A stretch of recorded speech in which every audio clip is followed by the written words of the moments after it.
Alright, got 2 assembled heads. This spring, valve spring compressor. It's a bit of a joke. I thought it'd be a good tool, but it's crap.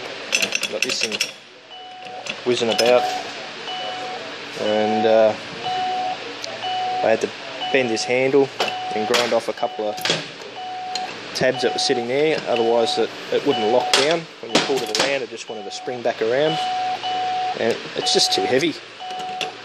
It's too hard to handle while you're handling a head, and yeah.